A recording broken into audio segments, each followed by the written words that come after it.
Greeting, traveler.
Change your mind.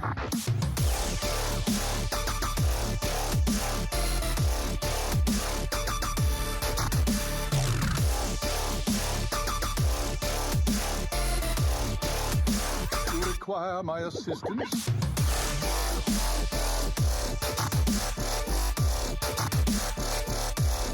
A deal!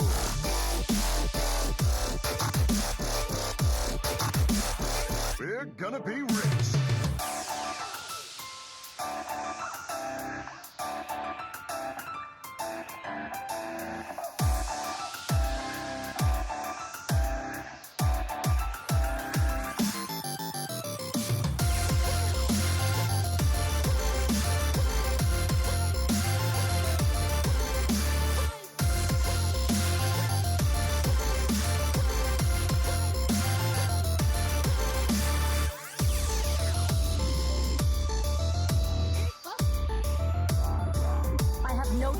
Games.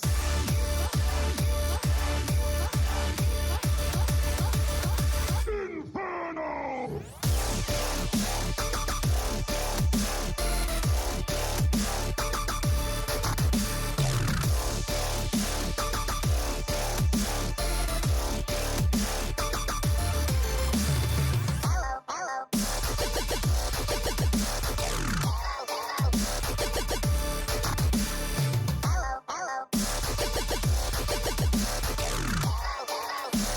Require my assistance?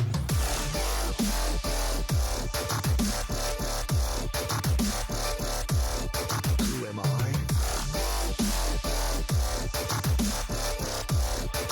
Let me change your mind.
Hello, SHL. This is Kroven and Arcane THL here with the final match. It's going to determine the championship for the Selfless Hero League for Season 2. And we're just getting ready to go here. We're also joined by Jerry Damage, who I believe has a little bit of background on how we got to this point where we're now at the deciding match. Should be a good this is one. pretty exciting. It's a perfect season on the line. It's Game 5. It's clutch. Going into this, this is going to see. A lot of pressure on Pumbas tonight. See how well There he can is. handle it. The undefeated streak riding on it.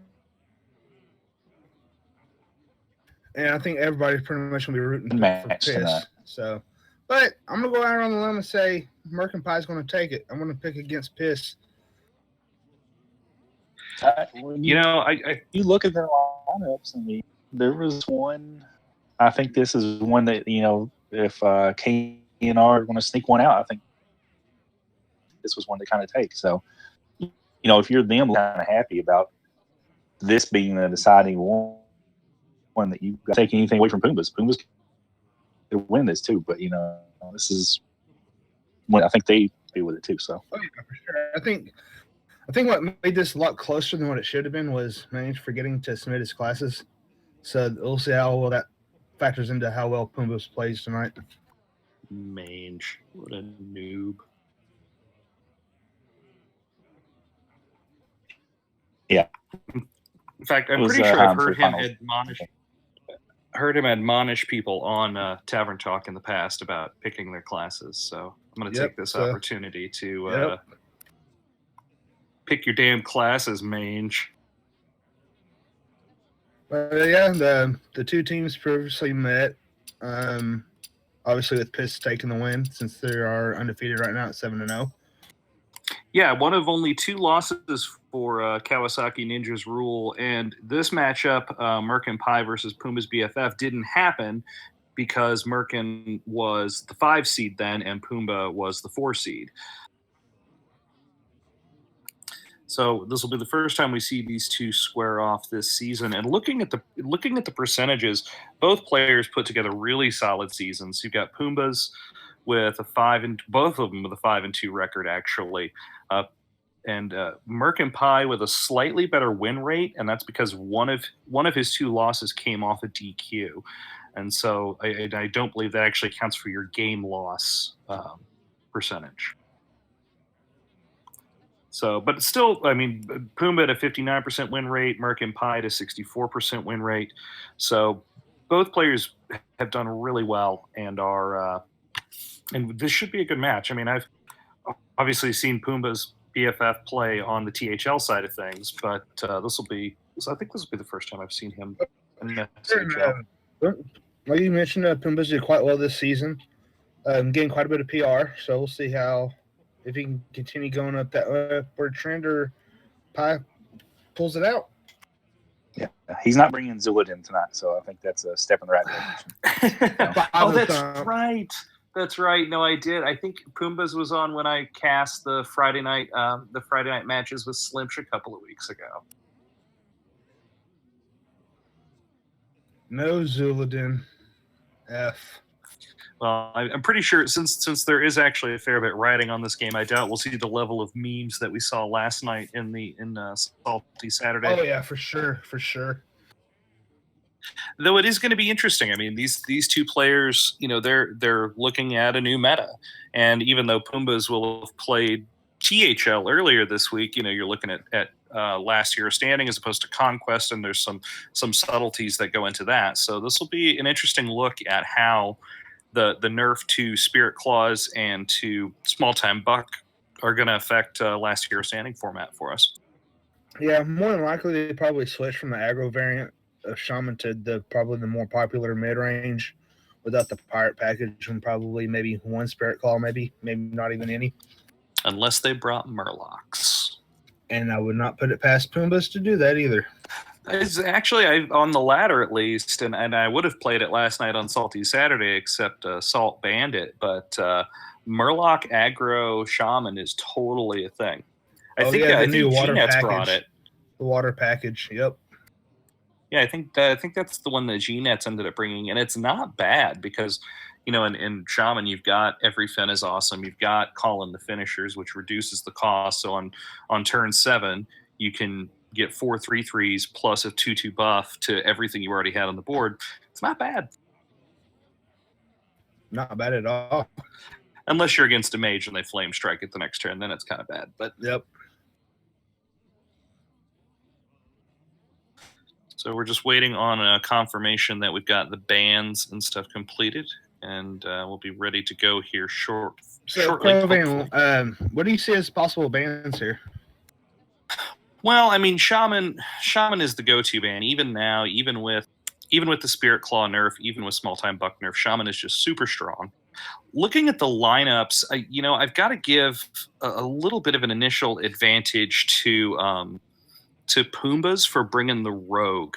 And if you're right in thinking that they went to more control variants, that Rogue is going to be a really good matchup against the Priest and the Warlock. I could see Pumbaa's banning Warrior if he's anticipating Pirate Warrior here, or Control Warrior for that matter. It's just if he plans on opening with Rogue, that wouldn't be a bad ban because Miracle Rogue can take mid-range Shaman.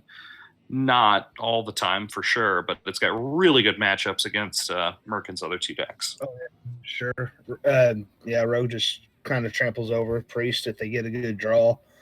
I might. They might see maybe a double Warrior ban, maybe. It's possible. On Merkin's side, I mean, he does have, assuming that's a Reno lock, because now there is definitely room in the meta for Zoo now that the super explosive opener of the Pirate decks has been diminished somewhat. You can actually get away with potentially running Zoo lock. So it's possible we could be seeing that. So in that case, in fact, if I were Merkin, I might consider that and consider going after that Rogue. But then again, I'm thinking in terms of conquest. So yeah, 2 different. In Conquest, you can target more of a single archetype. Unless you're a Stranding, you really can't do that. Yeah, because then they could just, beat you 3 times in a row with one of the other decks. That'd be interesting to see if either one of them brings Zulok, if they run the water package or not with Finja and the War Leaders and the Bluegills. As anybody who watched Salty Saturday last night will know, I did that in my match against Salt, and it's not bad. And I've been trying it throughout the day. It wasn't meant to be a meme. I just, now that I've played it a little bit more, I do think that a more traditional Zoo is stronger. Though there's potential for just a ridiculous amount of burst, and it's actually what happened. It wasn't quite enough for me to win my match last night, but what ended up happening was I had both Bluegills in hand. Finja pulled both War Leaders, and then I tapped into a Power Overwhelming. So it was a 16-point burst. It just wasn't quite enough. But there's some big burst potential there. Oh yeah, for sure. Especially if you pull another Power Overwhelming from a Dark Peddler. Yeah, and that deck, I mean, the version I was running had 2 Soulfires, 2 POs, so it's definitely designed for that come out of nowhere, kill you fast finisher. But does have the more traditional Doomguard line as well. If you need to play a little bit more board control. Yeah, if you're marking here, what would you lead off? Thinking maybe in hindsight or whatever, marking Bands Warrior. What do you think he would lead off with? In that case, with that Rogue on the other side, I think you're scared to open with Priest or Shaman, or Priest or Warlock potentially. So if your Shaman's up, you go with that. If it's not up, you go with Warrior. Agreed. because Rogue can just now. Then again, on the other side, Pumbas might know that and then come back at you. There's potential for some initial counterplay. Whereas in Conquest, I feel like the deck you play first. I mean, there are times that I've literally used a random number generator to decide what deck I'm playing first, if there's no super polarizing matchups or whatever. Yeah. What road deck do you think Pumas will bring? I'm thinking maybe either questing variant or maybe the more popular now aggro rogue. Yeah, aggro rogue is becoming more of a thing. Anytime you see a warrior and a priest across the way, though, assuming you're not banning the warrior, I don't know. It seems a little risky, especially knowing that. So there's the potential for Merkin to ban out if he anticipates an aggro lineup, can ban out Pumbaa's Warlock, or and then just go with a control lineup.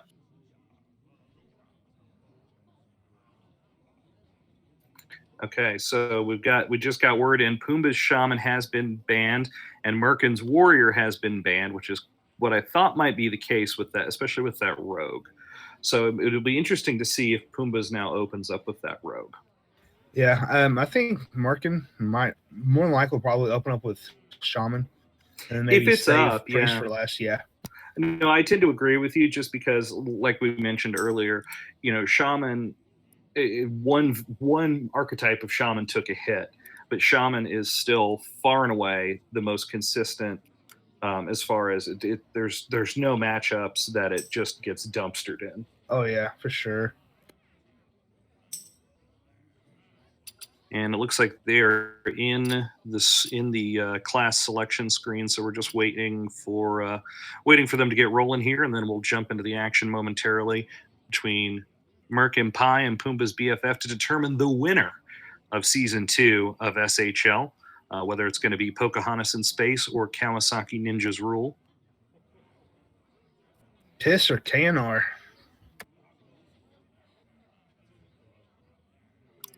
It's interesting when I was looking at the rosters. KNR, I recognize Imposition because I played him last week in THL. But other than that, I'm not seeing a lot of names I recognize from THL there. Whereas on the other hand, Piss definitely full lineup of people who are familiar to it's THL. Like an all-star lineup.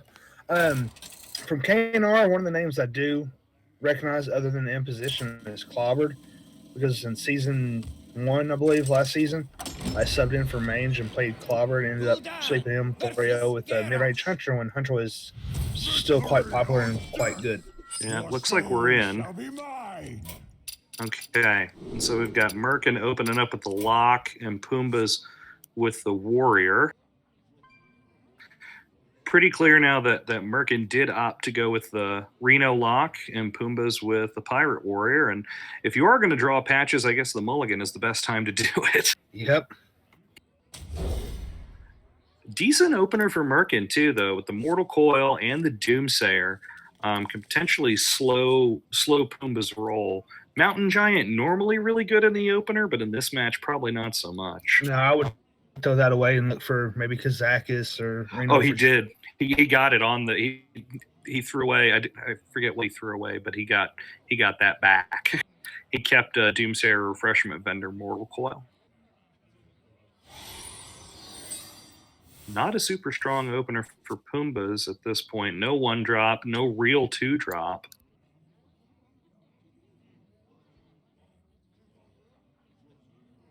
Ooh, that's a pretty bad opening hand for Pumbaa's. Yeah, for Pirate Warrior. I mean, it's if you let it can be risky if you let Reno Lock kind of start to build up that hand.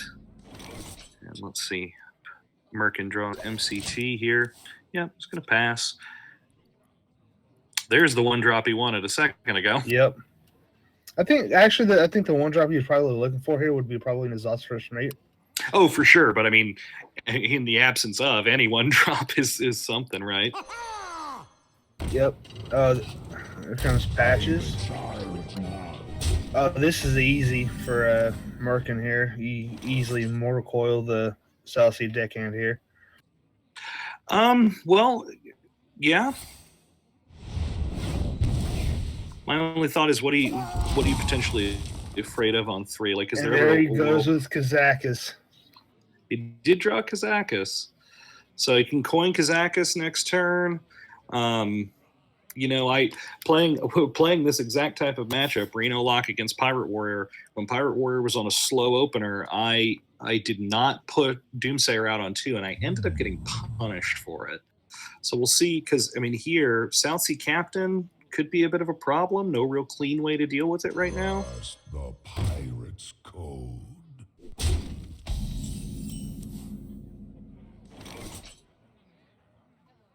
Yeah, so now we see the Doomsayer, but that's gonna Yeah, well, be yeah, but easily what handled. Merkin don't see is he's got that Argent Horse Rider or even Heroic Strike.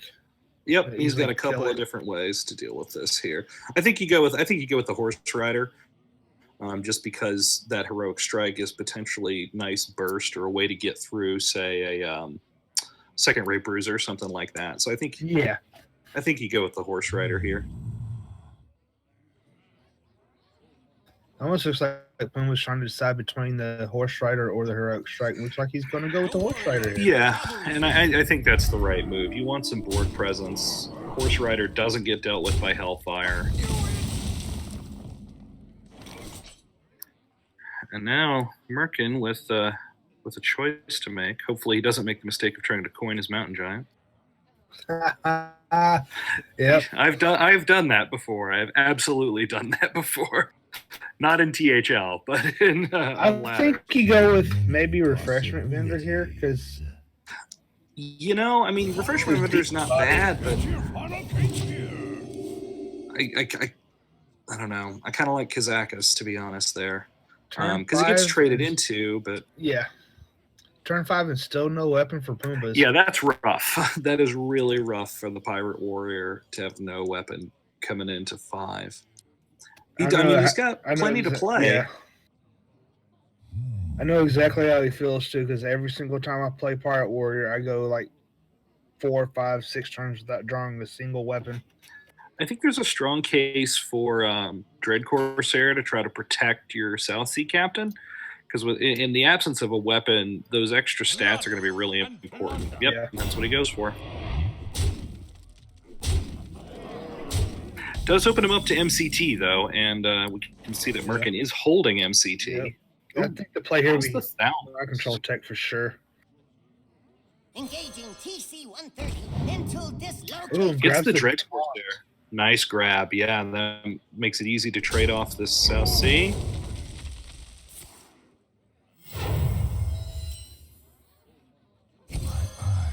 I would have actually have healed the Refreshment Vendor there. I was 23 life, and you're really not in any real danger. If you would have healed the Refreshment Vendor, that could have took out 2, maybe 3 more minions. I was thinking something similar. It also opens up the possibility to drop Faceless Shambler on it later on. Of course, I think next turn is a pretty easy Emperor. Maybe he might go tap Defender here and get also an option. Yeah, also an option. Yeah, because this Dread Corsair is dead on board. Still no weapons for Pumbas, and now the South Sea Captain gone. And if this is the version of the deck that's been making the rounds online, it only runs one South Sea Captain. So pretty important card if you're not going to draw a weapon. Yeah.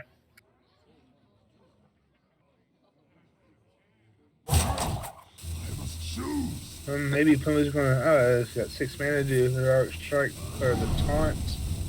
Yeah, I think you got to preserve your board with the Horse Rider. Yeah, you don't want to get into the trading game too much, but at this point, I don't think he has much of a choice. He does have Leroy, so he could Leroy and Mortal Strikes, so potential for some burst damage. But yeah, this isn't looking great for Pumbas at the moment. I think what we probably do here is maybe tap the Defender and then kill off the 2 pirates, just in case he does say get a weapon. Then you can drop Bloodsoul Cultures to get the upgrade. I kind of like Thorazan here because you can still take out both of the 2 attack and stop that damage coming face. I don't know. And then it makes him commit more resources if he wants to kill Emperor Thorazan. True. And also gets a discounted tick on Mountain Giant that he could possibly drop So with many Faceless Shambler. possibilities. Yeah, exactly. Especially as that hand starts to get bigger. He does opt to tap here and does exactly what you were suggesting, Arcane, and goes for the tap Argus. I'd have cleared the both taunts or both pirates there, but I can see why he would do that because taking the most damage off the board. Well, and Pumbas would have to top deck a weapon for Bloodcell Cultist to be relevant. Now there are a fair number of them in the deck. There's what, 6? Yeah, 2 First Mates, 2 War Axes, and 2 Arcanite Reapers, and still no weapons. Yeah, that hurts when you're on turn 7 as Pirate Warrior with no weapon. Makes it a tough game to win. Yeah, I mean it's still kind of early in the game, but this probably isn't really looking good for Pumbas right now. I know, I absolutely agree. I mean, if you're Pumbas, yeah, he's hovering over that Mortal Strike, and that's kind of what I was thinking. You have to at least consider it. I don't think I agree with the armor up. I don't know. The armor up South Sea there. All right, and here comes the Mountain Giant. It's going to be protected by a taunt for one more turn unless a weapon comes out here. And he can actually make a pretty big. Finally got a weapon, quote unquote, little bit. Yeah, well, he can clear the taunt with it, with the use of that blood sail. Yep. That face. Yeah. Go ahead. But I think next turn, what I would do here for Merkin is Faceless Shambler the 8/8 and drop Kazakis. Yeah, seems good. I mean, at this point, Pumbaa's got 1 card in hand. I absolutely agree with the Faceless on the Giant. And sure, Kazakis, why not? And then just smork it with the 8/8. Oh, you definitely gain the 10 armor here. Yeah, I mean, it just makes it that much harder to kill, I suppose. He didn't because it popped up on the second option. What did he take? 3 friendly minions and 10 armor. It's not a bad choice. Not a bad choice. Yeah, he took the 10 armor the second go around. And it looked like he actually traded in to the pirate. He did. Which is probably kind of smart in case of another Bloodcell Cultist. Ooh, Pumbaa's going to take the 8 to the dome like a champ. Yeah, he's going to man mode it.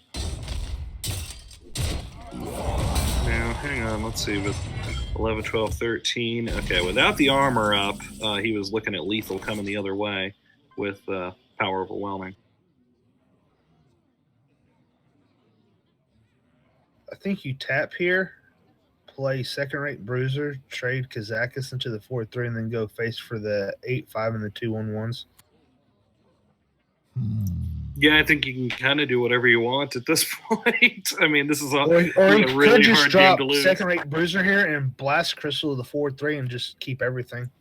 He could. He absolutely could. Like I think there aren't many wrong options here at this point for Merkin. Or you can just leave it up because Pumbaa's can't clear it with the axe, or I guess he could without the PO. All right, so he just traded the Kazaka. And he's tapping last. Triggered. Oh, looks like that's going to be game 1 to Merkin. Indeed it is. Pumbaa's wisely concedes there. So at least Pumbaa's with Warlock and Rogue? I believe that is correct. I think Pumbaa's might queue up Rogue maybe, because I think Rogue is pretty good matchup against Reno. Absolutely. Yeah, now that he knows that's a Reno lock, I think Rogue is definitely the right pick here. And that's what he does. Gul'dan, Valera. Watch your back. It does look like a Miracle Rogue from Pumbaa's with the Auctioneer and the questing in there.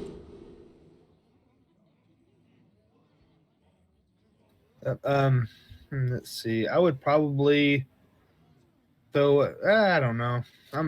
What do you think Pumbaa's will get rid of in his? You know, against Warlock, he's not super likely to build massive threats against you quickly. I'd be tempted to hang on to that Auctioneer and maybe even the Backstab. You definitely keep the Swashbuckler, and you almost certainly keep the questing, especially on the coin. The only reason I would throw any of the other stuff away is if you were going to try to go for a conceal on the questing. But yeah.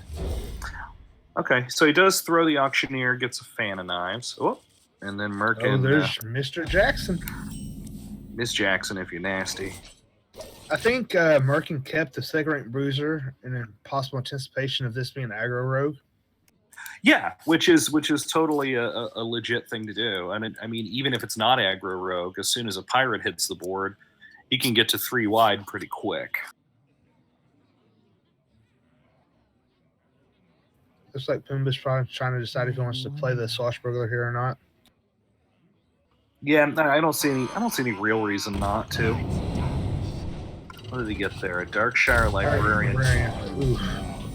Yeah, not great in Miracle Rogue. You kind of want all those cards.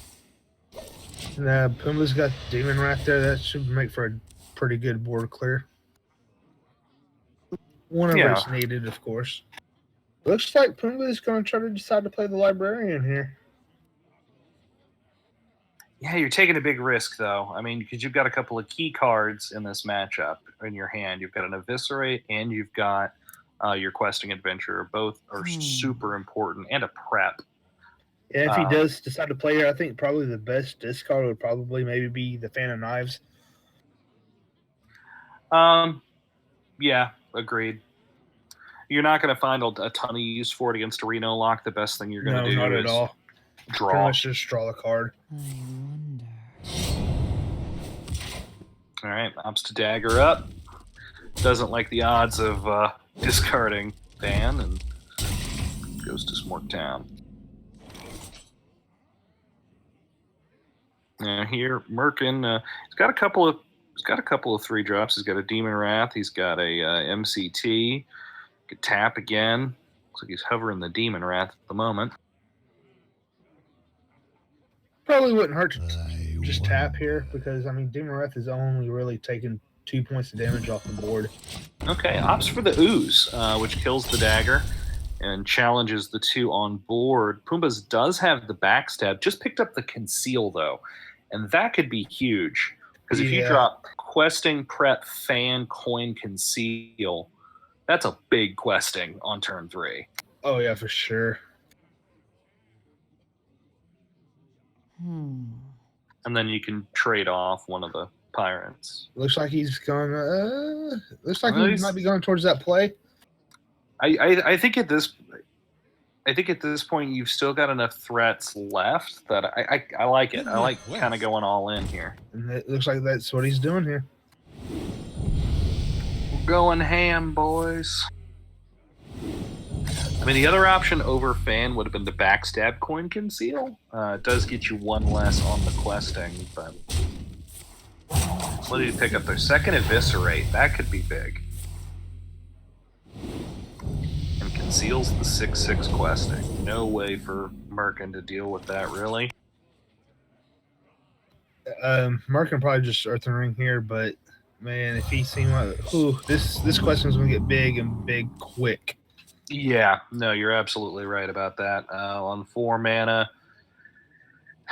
he can back. Yep. I think he's gonna backstab him, just double Eviscerate face here. I think he's gonna. Yeah, he's daggering. Maybe just one Eviscerate. Because if he doesn't play any Eviscerates, that's a little surprising. Actually, I think I'd have played 1 going unless into he's turn maybe 5. setting up a 2-turn lethal here, maybe. Yeah, I still don't like that because this turn you can't sap Abyss. in case this exact thing happens, because I think you got to be concerned about second-rate Bruiser here. So if he'd have this last turn, it'd be at 14.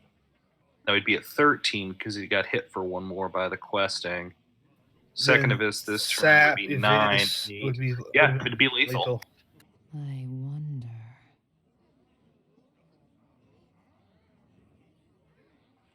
So a bit of a missed opportunity there for Pumbas. Yeah, I wonder if he's thinking of going questing Sap here and then going face with everything else.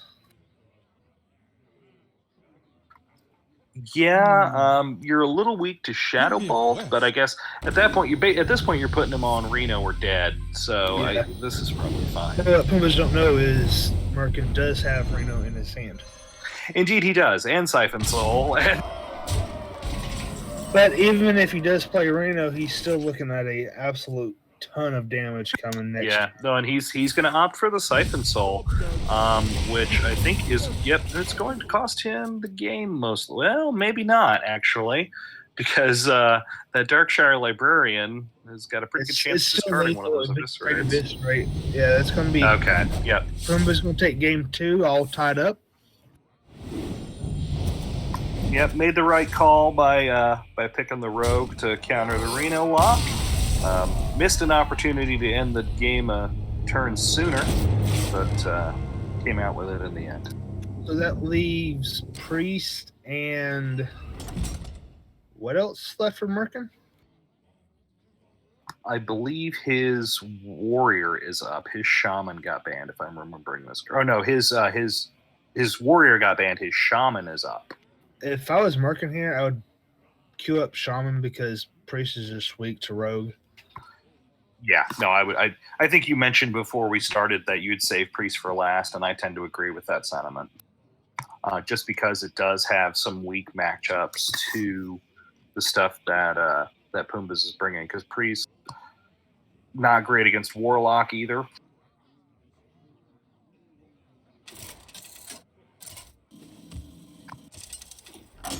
Does opt for the Priest. Ooh, interesting. Yeah. Watch your Bold choice, back. Cotton. Let's see if it works out for him. Ooh, looks like it's a Dragon Priest with good old Ragnaros in it. Yeah, I mean, hard to tell at this point if it's standard Dragon or if it's Reno. We might find out here in a moment.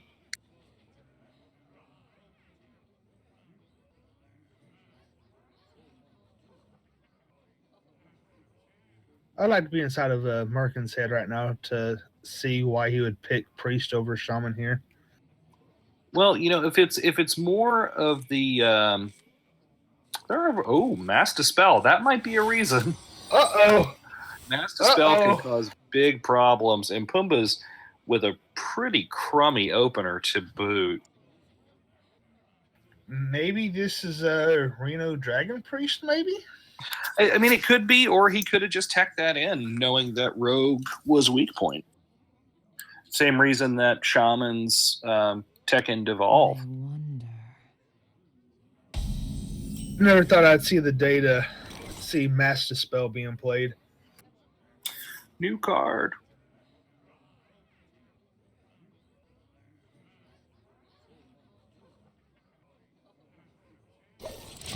It looks like draw patches. That's not going to feel good. Yeah. So, well, I mean, Rogue is probably the least bad off when they draw patches, though, to be fair, because it's an easy combo activator. They can, you know, it can hit for 5 if you're holding Cold Blood. So, of the pirate using classes, they're least hurt by that, I think. It still doesn't feel good, though. I think Merkin here will just point out Blackwing Technician because next turn you can always just drop a Cabal Talent Priest on it. Yep, agreed. And then the only way that Pumbas would realistically have to deal with it is a sap. Sap, or in this case, if he'd drawn Eviscerate, patches Eviscerate. But that's a lot of resources. Pumbas could backstab Edwin here, make a 4/4 because, as everybody knows, Priest has a really bad time dealing with 4 attack minions. Yeah, 4-attack minions are problematic. It's kind of immediately, well, it's not fully contested by the Blackwing tech, but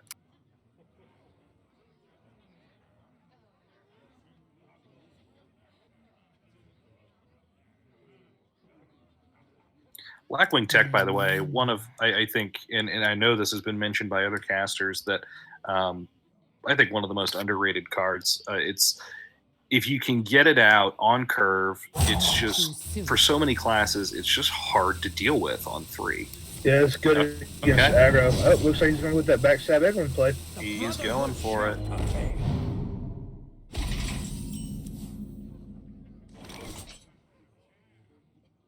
I still say the play here is Cabal and just go face. Yeah, you can Cabal. You can also shield. I do like getting the extra body on the board, especially if you're anticipating a Tomb Pillager on 4, which you should always be doing.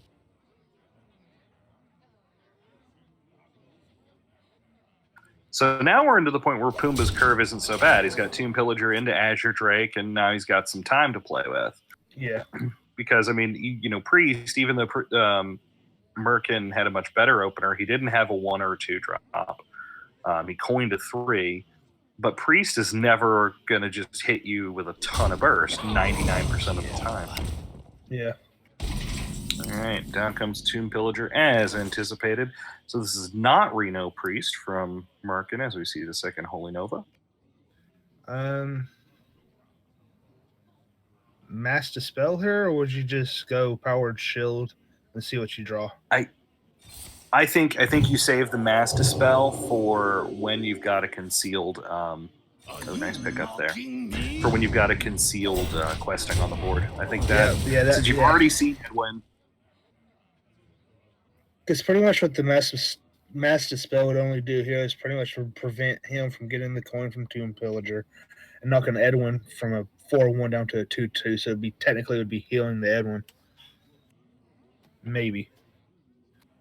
Well, and your Blackwing takes less damage that way, but it was doing all right after the buff from the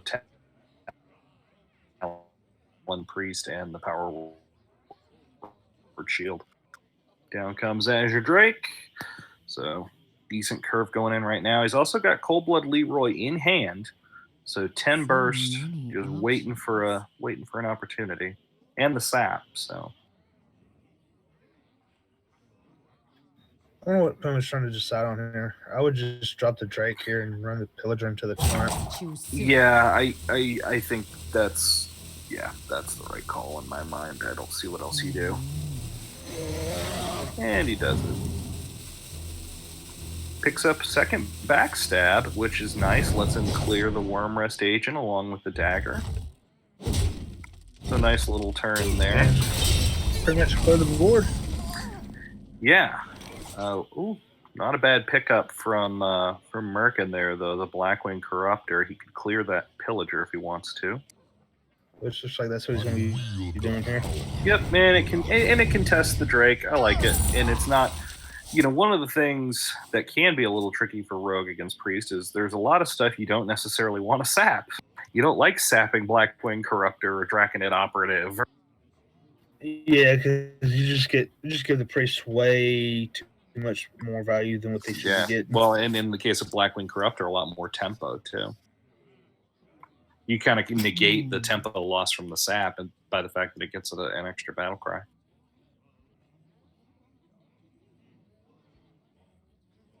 Yeah, not a lot of great options here for Pumbas that I see, other than, it might just be trade in, dagger, go face. So many options. Does opt to sap.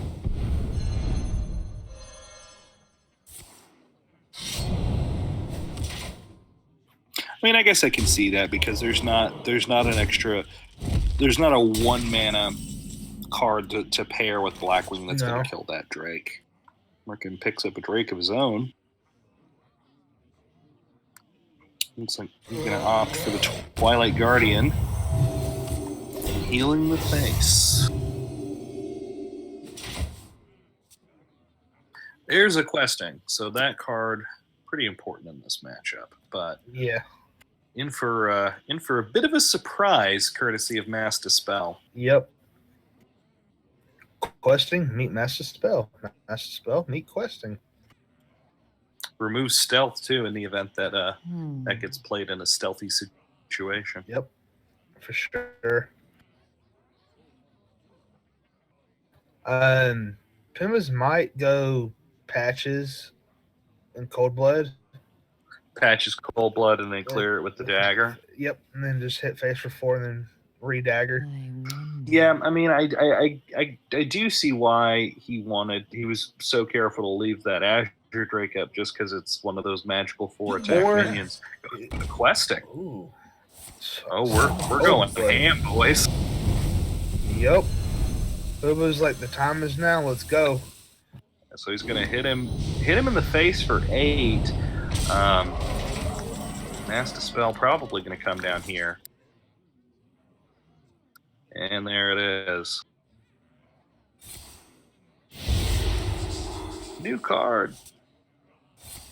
Ooh, Merkin's running Ysera and a Dragon Priest. That's an interesting choice. It is interesting. You see a lot of people opt for The best deals just anywhere. trusting Nether Spite Historian or And there's a top Draconid decked Operative. auctioneer too. Indeed. Unfortunately, not a lot by way of spells in the hand.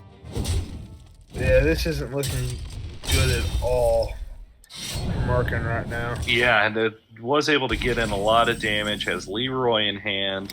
And that's how, it's a perfect example of, Merkin teched against this deck, had a relatively good opener, has played pretty well in this game, but it's just, tough to deal with.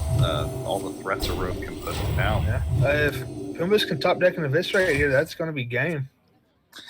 Yeah, gets the South Sea. We'll see. Will that do it? I think he's too 5. short.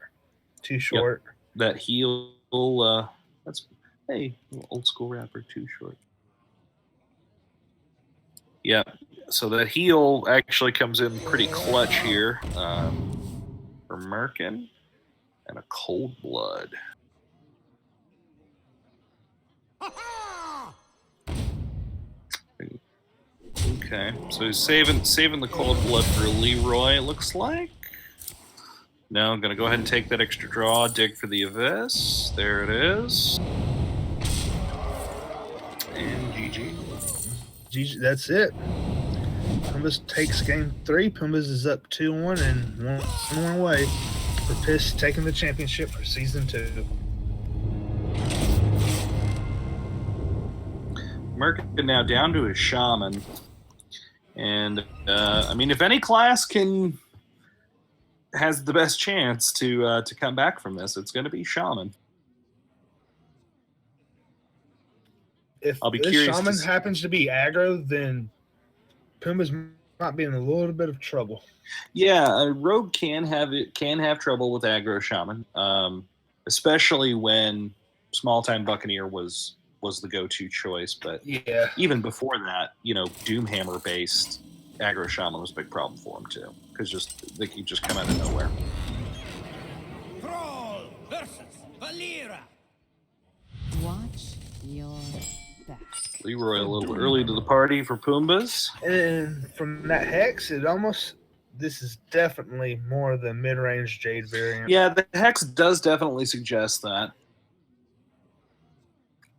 I'm curious, he ran the Mass Dispel and the Priest. I wouldn't be at all surprised to see at least a one of Devolve in this Shaman deck. Yeah.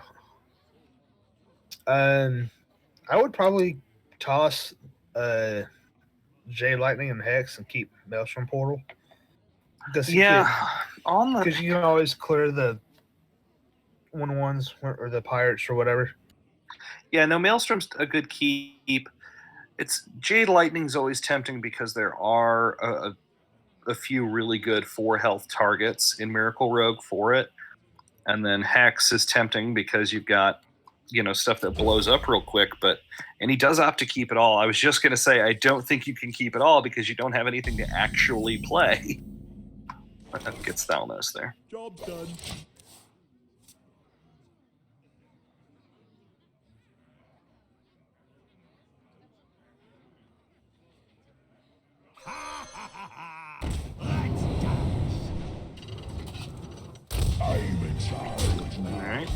Swashbuckler.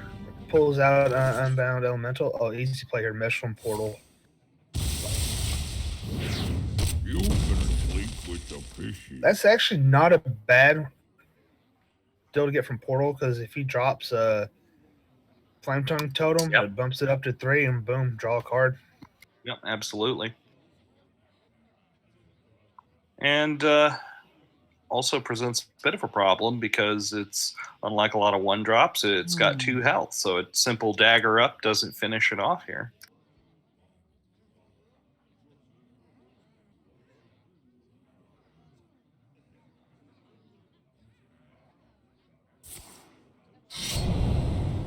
Looks like he's just going to poke it with his dagger.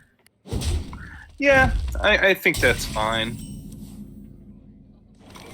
Ooh, Thing from Below. So yeah, we're definitely looking at a mid-rangey list here now. Yeah. Probably maybe totem up. Maybe. Yeah, I think you probably avoid Jade Claws at this point just because you want to be able to use that Jade Lightning next turn if you need it for, say, a coined Tomb Pillager. Agreed. Which it looks like that's what he's going to be doing. No, Well, maybe. Yeah, we're going with South Sea.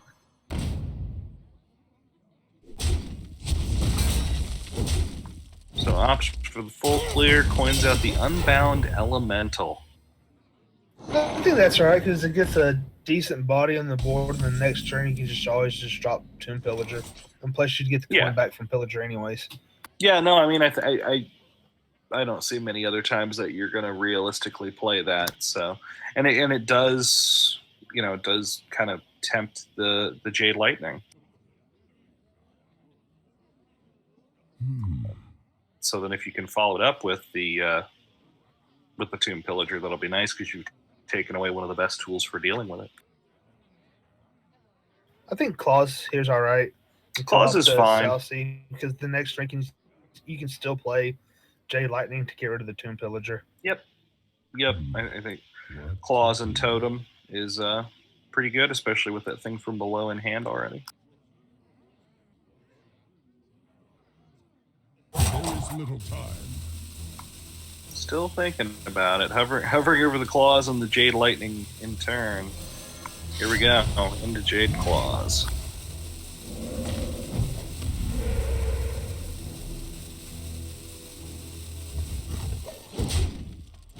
And goes ahead and takes out the South Sea deckhand. I think this is the easy Tomb Pillager here.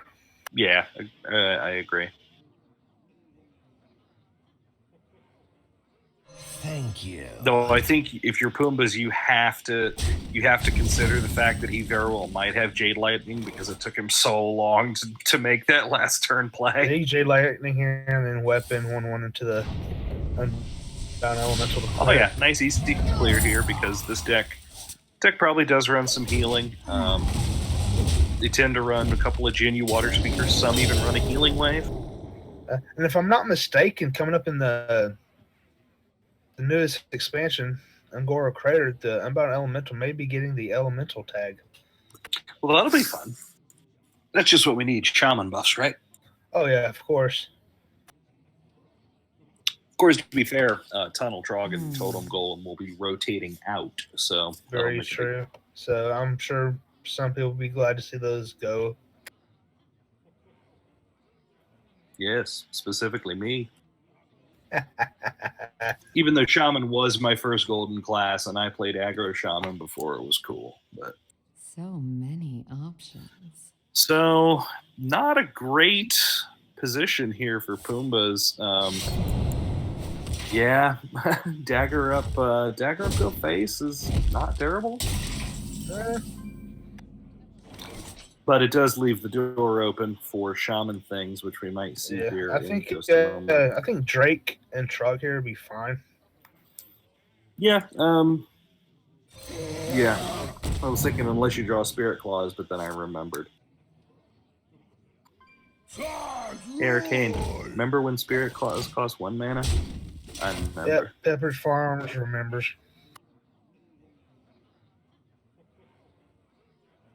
And still just kind of a dead hand. I mean, if Pumbaa's had an auctioneer, he'd be in hog heaven right now. Oh, yeah. Unfortunately, He'd be queuing up the sacks right now too if he had an auctioneer. I wonder. We hunger for vengeance. okay, opts to go ahead and dump some of these spells. Eviscerate, backstab. Still in fine shape if he draws an auctioneer, to be honest. Got to conceal 2 counterfeit coins. I think you go Totem, Maelstrom Portal, into Thing from Below here. I think if you're going to totem, you totem first, because if it's a healing totem, then I think you trade. Yeah. I wonder. I mean, he could go full Trump and build a wall with Feral Spirits and Thing from Below as well. Yeah. Does opt for the Maelstrom. Gets Alley Ooh, Cats. Alley Cats. And Pumbaa's gets a prep. Half of Pumbaa's... Nothing in Pumbaa's hand costs more than 2 mana right now. Wow. There's the auctioneer. Cue up the sacks, ladies and gents. I got the best deals. Yeah, I don't know if Bitbeaker can overlay some Yakety Sax Benny Hill music for us or not. Oh, dude, that'd be great. Oh, right and now. the Edwin. So now he can coin Edwin Prep Conceal. Yep.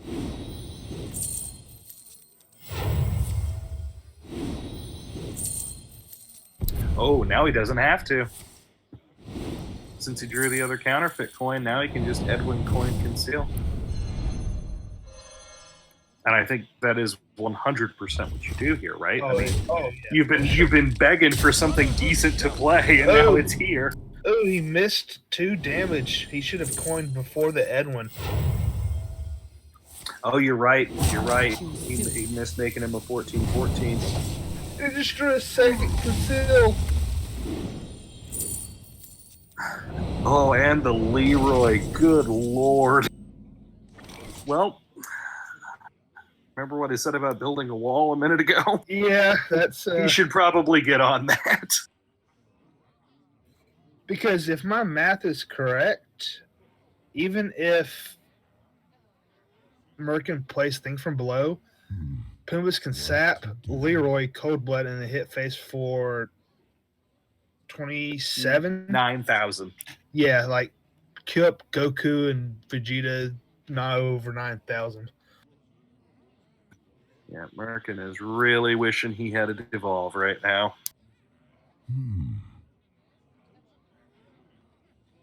I mean, I think you gotta totem Feral Thing from Below, right? Yeah. Try to get some taunts up, because if you don't get taunts up, you're pretty much just done here. Okay, goes for the Feral.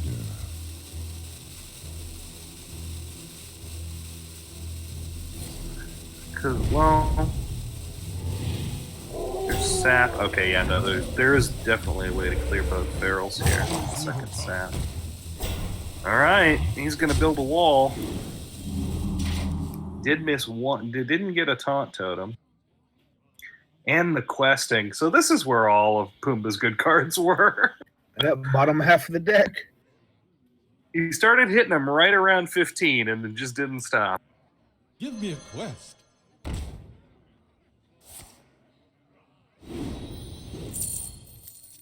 I got double Cold Blood. And then it's the second Conceal in hand. This isn't looking good at all for Merkin here. It's all over but the crying.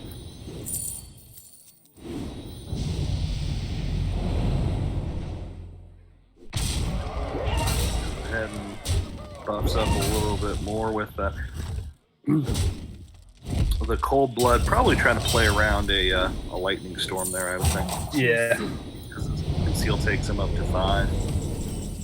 You'd need double spell power, Lightning Storm. I think this is over. Should be. I don't see a way out of this, no. Because you can not see a way out. You can hero power, Thing from Below, and Genie Water Speaker, and it's not looking good at all right now for Merkin. Yeah, I think Devolve was the only realistic out here. Oh yeah, for sure. Or maybe a Mass Dispel. Yeah, that he snuck into his shaman deck. I mean, you got to assume they're in there, right? He brought the Mass Dispelling Priest to tech against exactly this. So you got to That's assume going to be exact lethal here. Leroy to clear the taunt, and then Cold Blood, something else, and that'll be like 29 exact damage right there. Just question. Does Pimba see it? Oh yeah, for sure. Yeah, this is it. Yeah. Looks gonna like clear congratulations Questing, to Piss on the Season 2 championship. Now, does he go for max BM is the real question. Just drew another prep. He could get a couple more. Congratulations to Piss. Well done. So we have our Season 2 SHL champions, Pocahontas in space, or as we all know and love them, Piss. So he pretty much pissed on everybody this season. Yeah, an undefeated season. Congratulations, Piss. Well done. For sure. Well played by Merkin there. Just ran into some bad matchups. I do question bringing the Reno lock a little bit, knowing that there was a rogue over there, but Reno lock is... I think the biggest mistake for Merkin was queuing up the priest over the shaman. Yeah, I mean, you never know what that draw would have been like had he played that match earlier, had the rogue out of the way. And of course, then you're looking at shaman versus warlock, which warlock can hold its own against a mid-range shaman, and then potentially warlock versus priest, which heavily favors the warlock. Yeah. So just in terms of matchups, Pumbaa's definitely had the edge there, but yeah, well played match. Once again, congratulations, Piss, on the perfect season. They joined the 1972 Dolphins. I'm sure Mange is probably happy about that. The 72 Dolphins. Well, they did avoid, despite Mange's best efforts, becoming the what was that 2005 Patriots. Maybe it was longer ago than that. Yeah, something like that. Yeah. The 17 or 18-1 season. That was that was back in when they played the Giants in the. That was the helmet catch. Yeah. Yep, the helmet catch. I'll give a shiny nickel to anyone in chat who knows the name of the receiver who caught that. Oh, dude, I'll one up you. I'll give him a shiny dime. A shiny dime, if you know who made the famous helmet catch. So that is just about all she wrote. Well, that is all she wrote for the SHL season. Still got a few more weeks of THL action coming your way as we start the playoffs next week. There were still a couple of playoff spots in flux as we started the broadcast tonight. Let me take a look and see if any more of that THL picture has shaken out here. I think Initial Novum clinched. They won black. Aeon pretty much clinched pink. Supreme pretty much clinched blue. There's even a slight chance that Entropy can miss the playoffs. Yeah, well, and they got one game left to play. And all Crackshot has to do is win one game, and Entropy's in. So if Doc McButt of Team Swagoy can sweep Crackshot, and if anybody can do it, it's the good doctor. Oh yeah. So and Swagoy has two sweeps in this series. D Lineman got swept by Tom Locke, and then who is this? Troy McClure swept Smoke Salmon. So not only sweeps, but sweeps against pretty established players. That's kind of what happened between Initio Novum and Parallax. Novum completely just took him to the woodshed. Rub it in. I think nobody expected that to happen. On paper, Parallax should have blown us completely out of the water. We came out swinging. We did our thing. We clinched black. We are hot. The playoffs will be something else. Prepare to watch.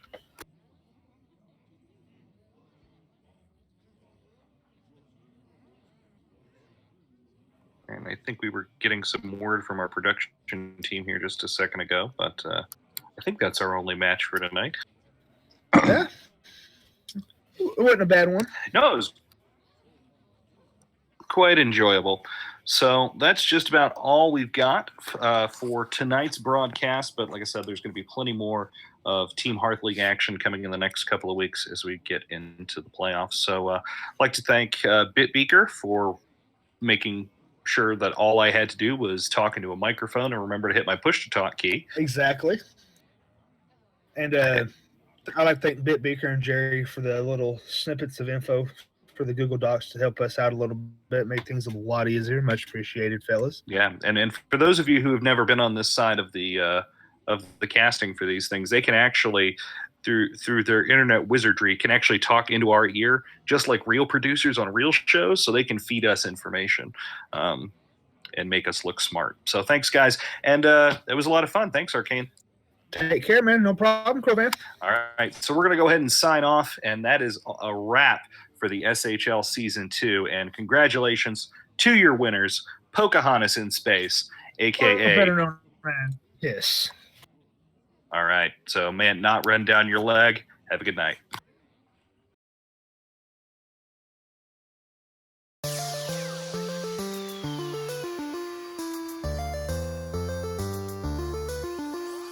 Greeting, traveler.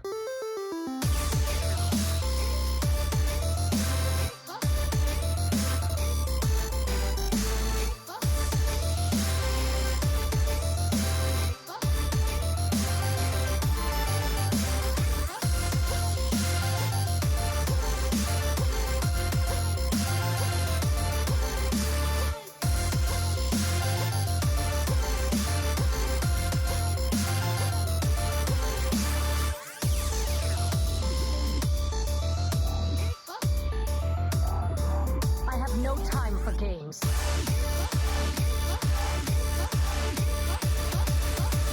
The end is coming!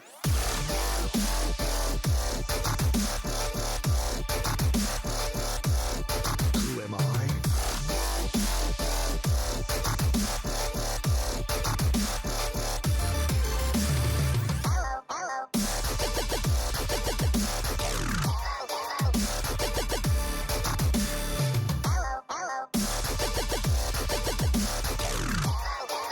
Let me change your mind.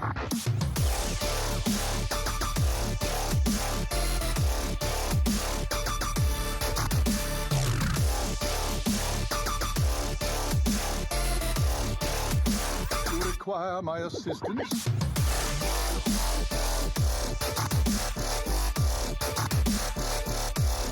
Adios!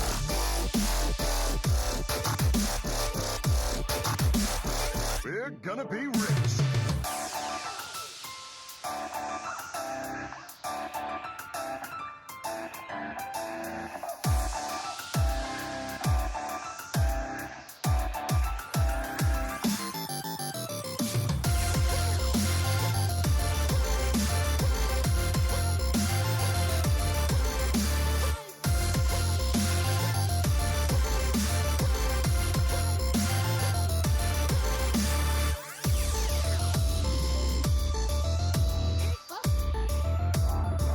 I have no time for games.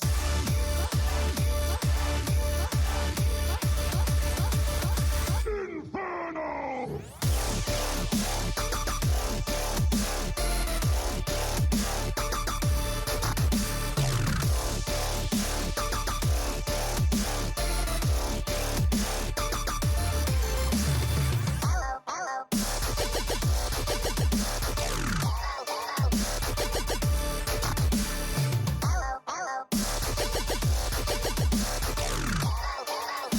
You require my assistance?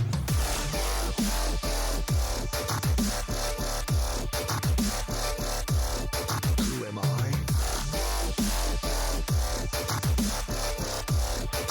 Let me change your mind.